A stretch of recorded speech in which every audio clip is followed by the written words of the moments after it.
ဧကရစ်မင်းမြတ်ဟာနေ့စဉ်နဲ့အမျှမိန်းမလှလေး300ကိုနန်းတော်ထဲခေါ်ယူလေးရှိပါတယ်။ဒါပေမဲ့သူဟာအဲ့ဒီအမျိုးသမီးတွေကိုတစ်ချက်ကြည့်ုံနဲ့တင်ပြန်လွှတ်လိုက်တာကြောင့်အားလုံးကသူ့ကိုမိန်းမကြိုက်တဲ့သူလို့ထင်နေကြတာပါ။တကယ်တော့ဧကရစ်ဟာစုံတက်နဲ့ကျိန်စာတိုက်ခံထားရတာဖြစ်ပြီး3လအတွင်းမှာပခုံးပေါ်မှာအနီဆက်ပါတဲ့အမျိုးသမီးကိုရှာဖွေလက်ထပ်နိုင်မှသာအသက်ချမ်းသာရမှာဖြစ်ပါတယ်။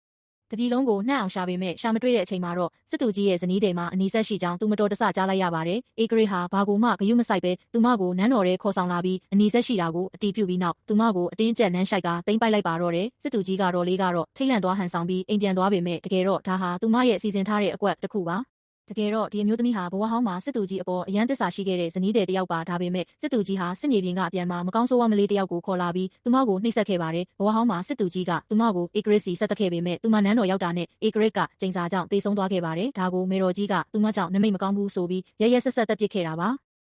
နတ်ဖျားတွေကတနာတာကြောင့်သူမကိုစစ်သူကြီးအိမ်ကိုမိမငယ်လေးခေါ်မလာခင်တရက်အလိုစီကိုပြန်လည်မွေးဖွားစေခဲ့ပါတယ်ဒါကြောင့်သူမဟာဧကရစ်နဲ့ရင်တွေ့အောင်ဖန်တီးပြီးသူမကိုသူမကာကွယ်ဖို့စ조사ခဲ့တာဖြစ်ပါတယ်ကလဲစားချေခြင်းစတင်ပြီးနောက်တနေ့မှာတော့စစ်သူကြီးကမိမငယ်လေးကိုခေါ်လာပြီးသူမကိုနှင်ထုတ်ဖို့ကြိုးစားပါတယ်။ဒါပေမဲ့ဧကရစ်ရဲ့ကြောထောင်းနောက်ခံကိုရထားတဲ့သူမဟာစစ်သူကြီးကိုဖျက်ခနဲပါရိုက်လိုက်ပြီးအိမ်တော်ကပစ္စည်းအလုံးကိုယူပြီးထွက်သွားမယ်လို့ရဲဝံ့ဝံ့ပြောချလိုက်ပါတယ်။စစ်သူကြီးကဒေါသထွက်ပြီးသူမကိုရိုက်ဖို့ပြင်ချိန်မှာတော့ဧကရစ်လွတ်ထားတဲ့ပြို့ဝက်အဆောင်တွေကစစ်သူကြီးကိုဒဏ်ရာရအောင်တိုက်ခိုက်လိုက်ပါတယ်။စသိမ်းပိုင်းမှာတော့